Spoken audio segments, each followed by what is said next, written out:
Hi, Facebook. Happy Thursday. Don't worry, I'm safely parked this week and will not have any oncoming buses trying to squeeze past me. There is so much happening right now that I am trying very hard not to indulge my habit of speaking very quickly in order to pack things in. So I'm going to try to breathe and get through all the things there, but expect the newsletter will have more things in it that I don't cover today. As I think I've mentioned before, session is just around the corner. We start up officially next Wednesday, the 5th. And there are plenty of things happening even before we get there. But as soon as session starts, then the process of public hearings and committee meetings starts up in earnest. And my time will be spent mostly in Hartford. I will put in the newsletter some details so that that enable you all to follow particular bills through the process or to provide testimony, and where to find the major issues. I'll put some information out there so that you can follow it. I've heard from a lot of you who've followed up on things I've mentioned and wanted more information, and so I want to make that as easy as possible for you. Always please ask, but I will put some specific information in the newsletter about that. One other quick alert I wanted to bring to your attention for those of you who may have gotten your health insurance through Access Connecticut. You may have seen an announcement that they had a data breach recently, and so they will be reaching out to those consumers who are affected by that. Look for an orange envelope in your mail, and they'll provide you with information on how to address that. I'm going to make sure you're aware. So the other issue, even before session begins next week, is transportation. So tomorrow there is a hearing on transportation, particularly the governor's proposed transportation financing plan, which includes a modest toll proposal. As you no doubt know, we have been debating this and looking at a variety of proposals over the last year. And I have seen the governor, lay out certain proposals, negotiate, moderate, adapt, adjust, modify, come back with another proposal, have more conversations, and over time that financing package for our transportation has changed. And it is, first of all, it addresses seriously the major transportation issues we have in this state with respect to safety and with respect to a drag on our economy. They're serious, and we have to take them seriously. So, which is why we've been exchanging a series of different proposals.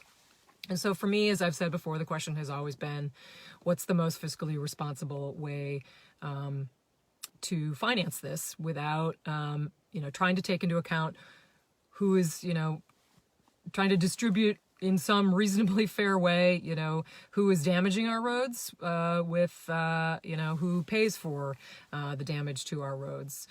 Also, while being responsible about not hamstringing the state in the future. So that is the lens through which I've looked at the various proposals. And although I have a busy day with other committee meetings, I'm not on the Transportation Committee. I will be ducking into that Transportation Committee hearing.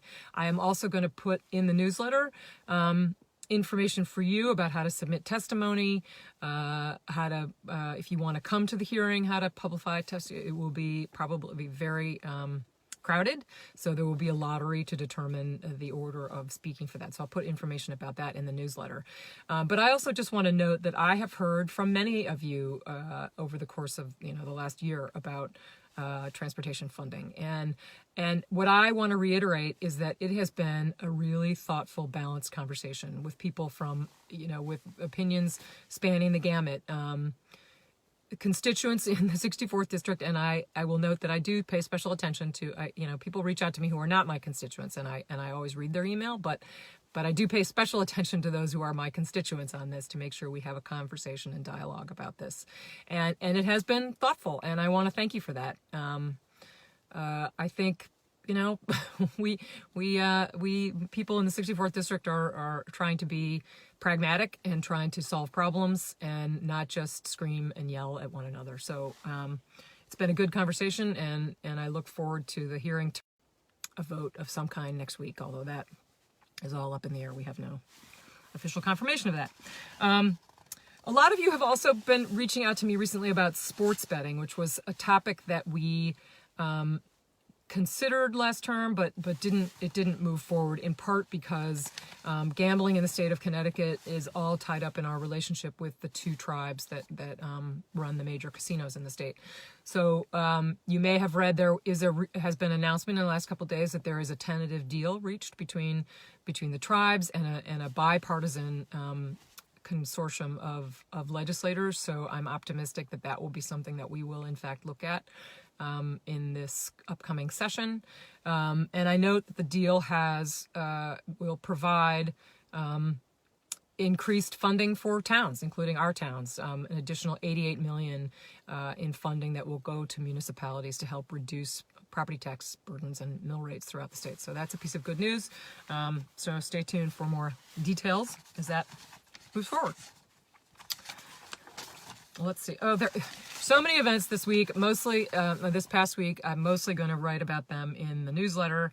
I've had legislative breakfasts and dinners with the Northwest Hills COG, with Ed Advance, with Litchfield County Realtors, with the League of Women Voters. I had a great meeting with the Torrington delegation with Mario Carbone and others about developments in Torrington. And I had I participated in a panel on advocacy training with the Connecticut Food System Alliance last week, where Jonna Siller from Adama at Isabella Friedman came, which was great. A lot of people really, working on food sustainability and the big picture in Connecticut. So it was great to be there with them. This coming week, tomorrow morning, there is yet another legislative breakfast at Northwest Connecticut Community College. This is 7:30 tomorrow morning. If you find yourself in Winsted at 7:30, I'm sure they'd love to have you come by. Again, in addition to the transportation hearing, I have a full day of groups on suicide prevention, appropriations committee, a variety of other things. So it will be a busy day. I also want to draw your attention to a couple of other events. Eversource is going to be hosting on January 31st. They're hosting a series of events throughout the state for people who may be having trouble paying their bills with Eversource, and there are resources and programs available to help people with that in these cold months.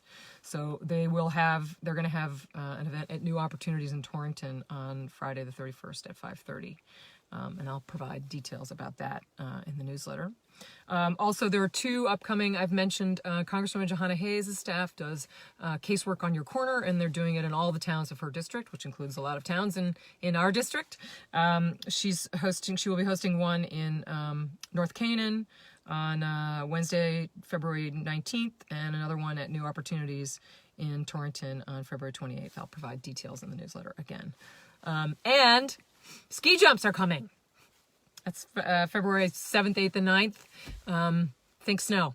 Not too much snow, but enough snow to make the ski jumps fun, and they're always fun, but it'd be nice to have a little bit more snow on there so that they don't have to just keep the snowmaking equipment operating all the time.